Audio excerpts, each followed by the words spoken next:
Hi people, it's me Anja, my pronouns all she and her, and welcome back to my channel for a new recent release video. To be frank, I wasn't expecting to film another recent release video so soon after my last one, but I'm very happy that my July reading month has been very good. So without any further ado, the first book on this list is called Love, Misha.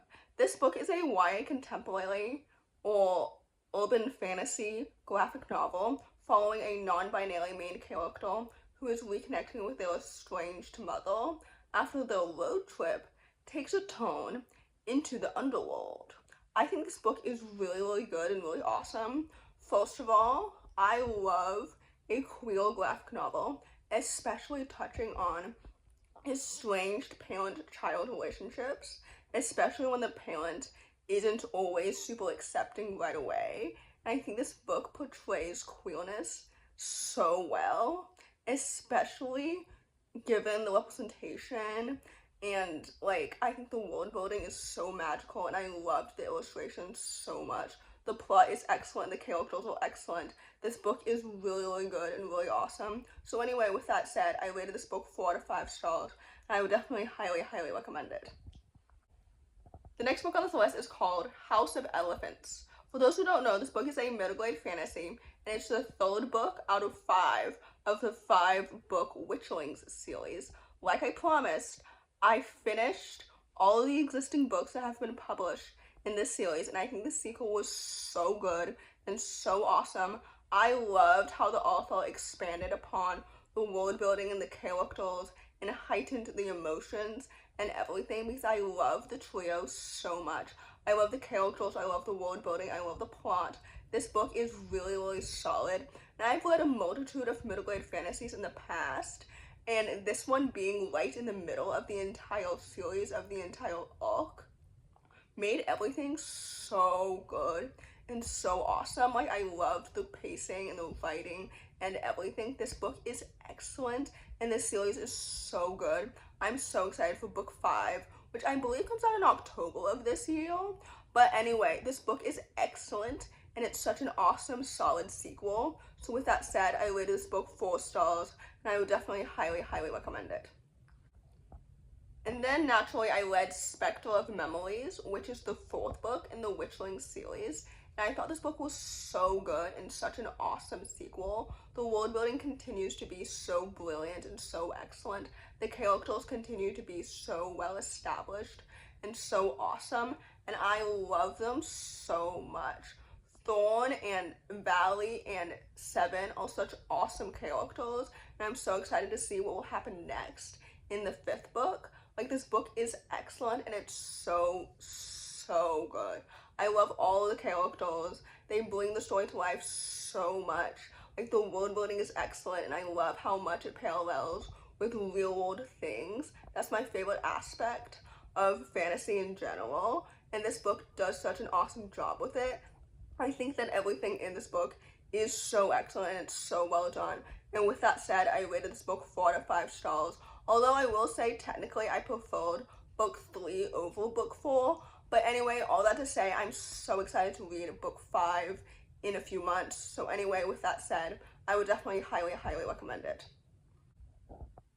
The next book on this list is called A Smile Like Yours. This book is a YA graphic novel following a young gay university freshman who's entering university the first time and is also navigating his propagnosia for the first time, in the sense that he's entering a new environment with new people who don't know that he has this diagnosis. I think this book was really well done. First of all, Alice Oseman approves of it, which is frankly all the approval that I need. I love them so much, as we all know. Second of all, the disability representation paired with the queer representation was so excellent and so well done.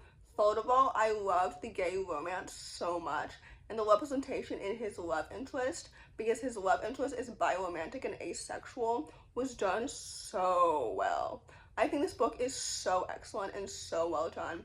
I love the illustrations and the story and the plot and the university setting and everything. This book is so good and it's so awesome. So anyway, with that said, I rated this book 4 out of 5 stars and I would definitely highly recommend it. The next book I read is called Rootbound. This book is a YA fantasy, almost spin-off for Tangled, because it's set right after Tangled, and it follows Rapunzel and Eugene. And I think this book is quite good. However, I must warn you that you should assess your expectations first. I read this book because I'm a big fan of the author. However, I bet that the target audience is more for fans of Tangled or Rapunzel or the Disney characters themselves. And I suspect that because the characters are not Margaret's own, but because they are Disney characters, and Disney is a family-friendly business, that Margaret had to be more PG with the storytelling and everything, in particularly with Rapunzel's character, because like unraveling the trauma that comes with discovering that your like adoptive mother is very abusive, and then discovering like that your new biological parents are healthy, it fucks you up, to say the least. And I felt like Margaret didn't have, I guess, the honesty, I don't know, the power to dive into like the PG-13 traumatic effects of that. And I suspect it's because of the Disney of it all, but I could be wrong.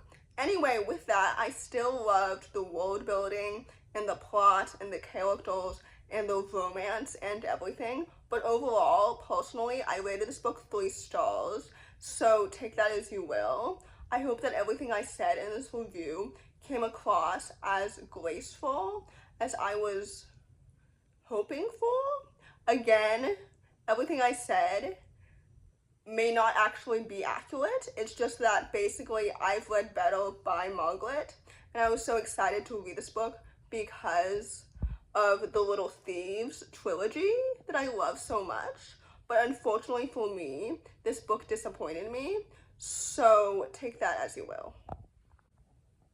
The next book on this list is called Evie and Her Nightmares. This book is a YA contemporary companion novel to Eliza and Her Monsters, and basically it follows an autistic main character who is navigating life after her best friend commits suicide.